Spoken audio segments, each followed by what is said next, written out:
Israeli forces continue the fight against the civilian population in the Gaza Strip. The Palestinian Health Ministry report at least 900 deaths and more than 4,000 wounded.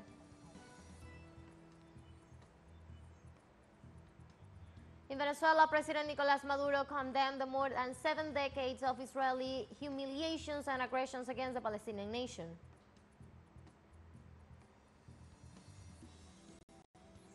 A first group of French soldiers left Niger in a grand convoy with local guards.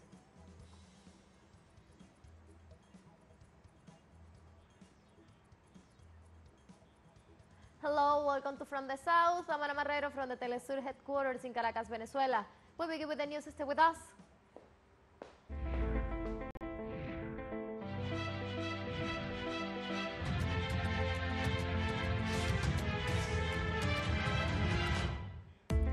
Israeli forces continue the fight against the civilian population in the Gaza Strip. The Palestinian Health Ministry report at least 900 deaths and more than 4,200 wounded. According to the latest update from the Palestinian Ministry of Health, 260 of these killed were children. Meanwhile, the number of wounded stood at 4,250. These numbers are expected to rise with ongoing heavy attacks throughout the Gaza seaside enclave.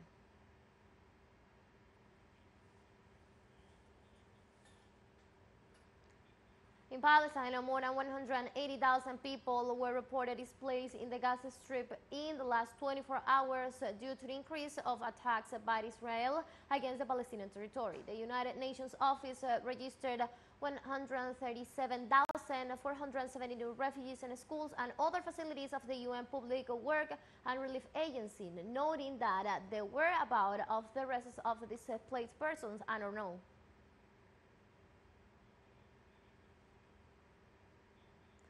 Israel's Defense Ministry announced on Tuesday they will inform families of Hamas hostages about their current situation. According to the Israeli ambassador to the United Nations, Gilad Erdan, the number of the hostages confirmed range between 100 and 150. The defense forces will pay visits to the home of the families of the hostages to formalize the situation. The Israeli authorities, especially the army, have been severely questioned by the thousands of families who were stunned for hours after the surprise attack by Hamas brigades in the framework of the Operation Al-Aqsa Flood.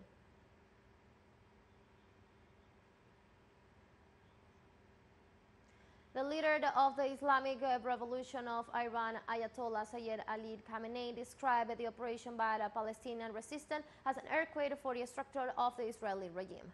During the joint graduation ceremony of the armed forces officers' universities, the spiritual leader emphasized how fatal it is for the Tel Aviv forces to have been the target of the Al-Aqsa Flood operation.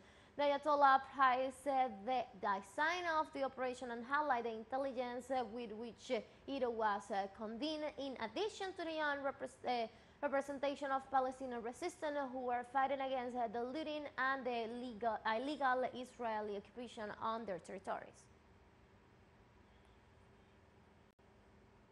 The failure of the Israeli regime is irreparable. This devastating earthquake has succeeded in destroying some of the main structures of the Israeli regime, which cannot be rebuilt so easily. Break, but remember, you can now join us on our TikTok account as teleSUR English, where you'll be able to see news in different formats, news updates, and more. Stay tuned for more news.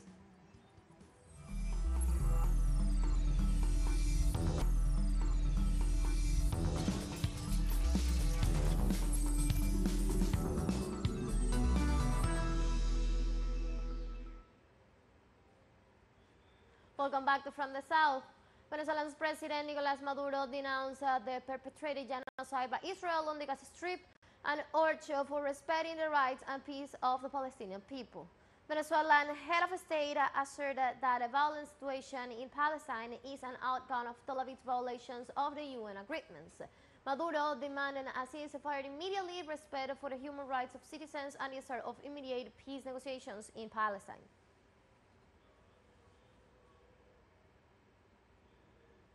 Venezuela's President Nicolas Maduro highlighted the importance of the statement issued by the Secretary General of the United Nations, in which he denounced the massacres and dispossessions suffered by the Palestinian people over more than 75 years.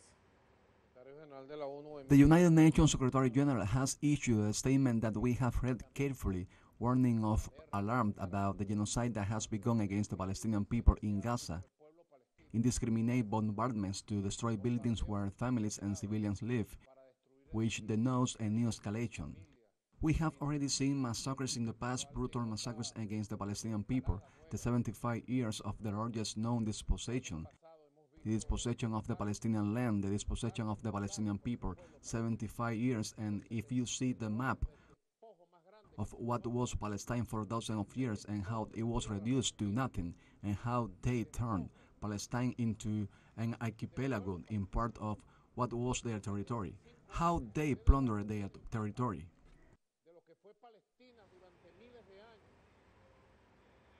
Likewise, Nicolas Maduro reaffirmed that the current situation of violence in the Gaza Strip is qualified by the United Nations as a new apartheid. What is happening in the Gaza Strip has been qualified by the United Nations and by human rights organizations as a new apartheid. Now no longer in South Africa against Nelson Mandela, but now against the people of Palestine. Bombarded indiscriminately, daily killed, children and women imprisoned. And many times the so-called international media, many times the international public opinion remains in silence. Silence covers censorship, the massacres committed against the Palestinian people.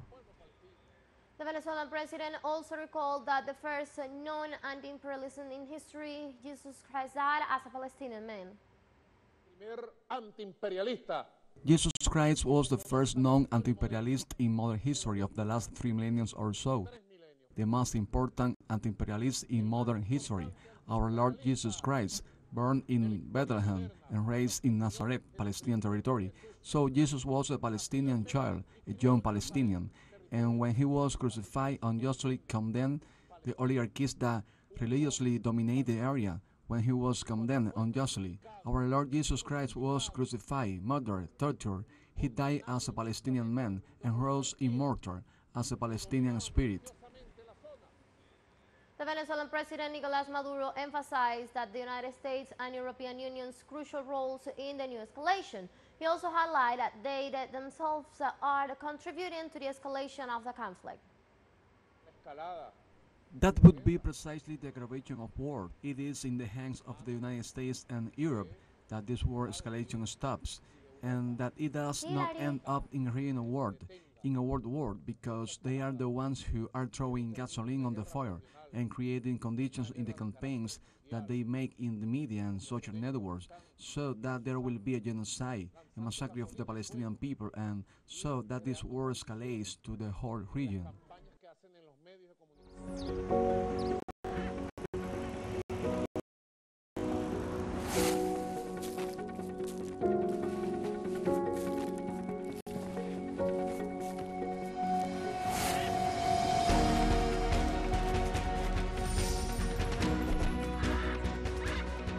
Havana is one of the 7 wonder cities of the world. Its historic centers preserve castles, palaces, and squares that enhance passerbys but give the city its special magic in its people.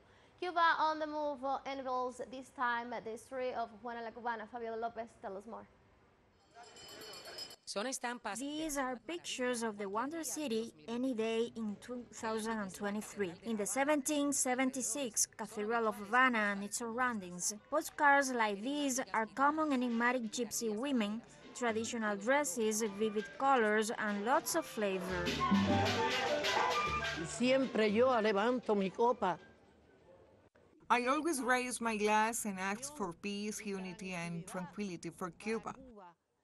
But I also ask it for the world. In this corner of the famous square, she's perhaps one of the most famous faces of Cuba. There is no tourist who passes through here that does not take a picture of her. For many, she is a symbol of the Cathedral Square, an iconic figure of the old Havana. However, very few know her story. I am Santera. I am Palera. I am spiritual. I am seer. And I have dedicated my whole life to this. Her real name is Juana Rios Rios. She is 84 years old and was born in the westernmost province of Cuba, Pinar del Rio. She has 4 children, 10 grandchildren, and 16 great-grandchildren. The saints that rule her are Oshun and Obatala. Her daughter Teresa has a gift and reads the cards together with her. Dormida, aprendí a tirar las cartas. While sleeping, I learned to read the cards, and later I began to read the cards dressed as Jabot on the street. Before setting up here, I would do it in a more secluded corner because back then I didn't have a permit. And Eusebio Leal passed by it and asked me, "What are you doing there?" And I told him, "Eusebio, I'm reading cards because I want to buy some leotards for my granddaughter who is in rhythmic gymnastics. I won't do it anymore." And he told me, no, it's okay, stay there.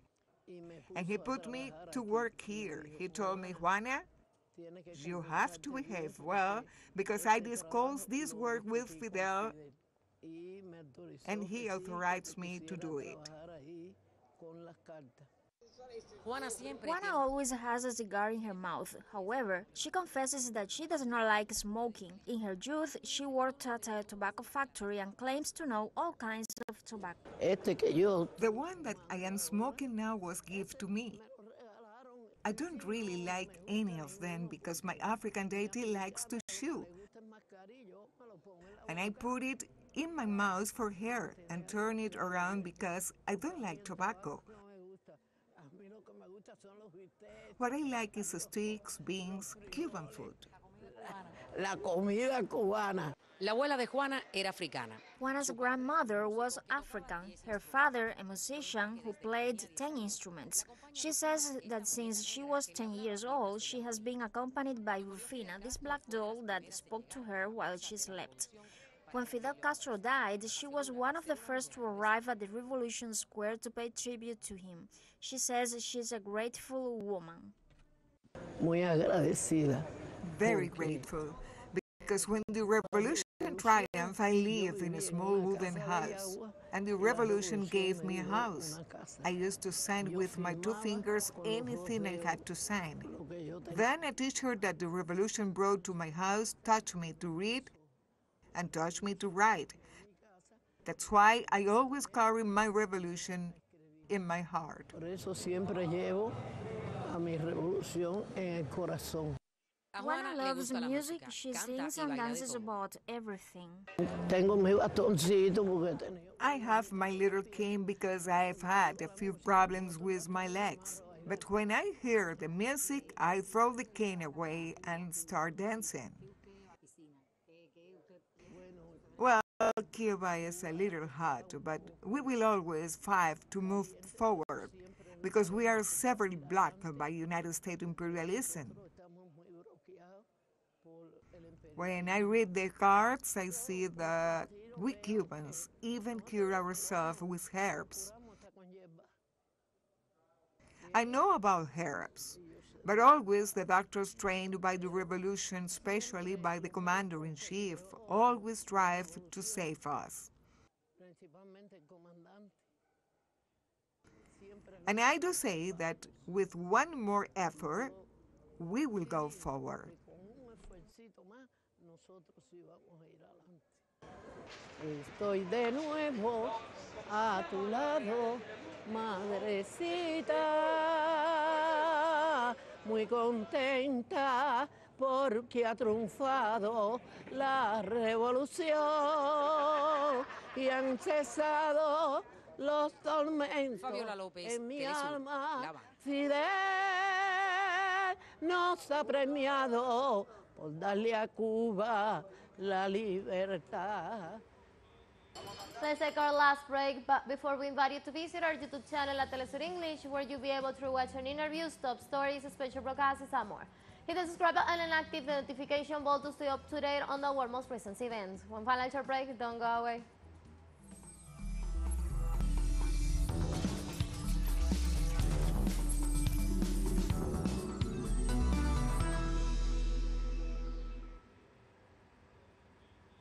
Welcome back.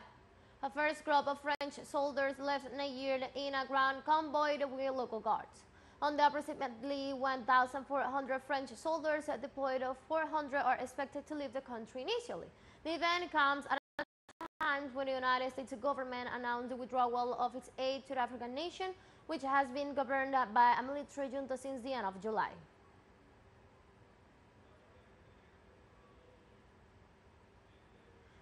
Japanese Foreign Minister Kamikawa Yoko visited Vietnam on an effort to build an independent, self-reliant economy. During the meeting, Vietnamese Prime Minister Pan Minh Chinh proposed implementation of industrialization and modernization. The official also urged Japan to continue to provide official assistance to the country's strategic infrastructure projects for the new generation's development.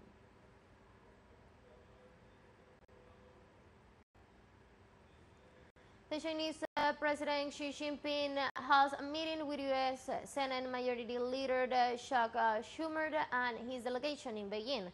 Xi Jinping said that the China-U.S. relationship is the most important in the world, and that how that the two countries interact in a world of change and upheaval will determine the future of the humanity. Xi and China and the United States should demonstrate a broad-mindedness, vision, and responsibility of great countries, improve the well-being of the people of the two nations, and promote the process of society.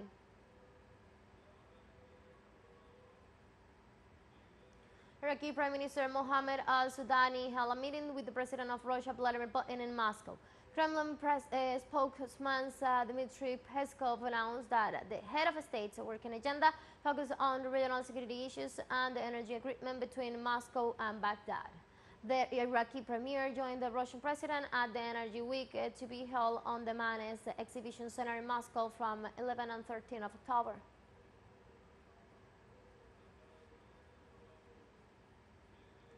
On Tuesday, the first woman Director General of the International Organization for Migration, Amy Pope, is in Ethiopia as part of the visit stages of her first official trip to Africa. The head of the International Organization for Migration seeks to highlight the challenges posed by the migration across the continent. In this sense, Pope emphasized that about migration on the African continent is worth to realize that over 80% of migration takes place in Africa. Ethiopia, with a population of over 160 million, is the second most populous country in Africa and the 14th most populous in the world. Too often we talk about migration just as a problem that has to be solved. We focus just on human suffering. We focus just on border management. But really, the goal here is to identify how we use migration as a tool to unlock human potential, to advance economic development, and to do so by ensuring there are more regular pathways for people to be connected to opportunity. It faces all facets of the human migration experience, whether it's persons who are displaced internally. There are nearly 4.4 million right now who are displaced. Whether it is people who are leaving Ethiopia to go and live and work elsewhere, people who are transiting Ethiopia on their way elsewhere, or people who are arriving to or remaining in Ethiopia. We have come to the end of this news brief, but you can find these and many other stories on our website at teleSUR.net. You can also use us on our socials. We're on Facebook and X and on Instagram as well. For teleSUR English from the South America Radio. Thank you for watching.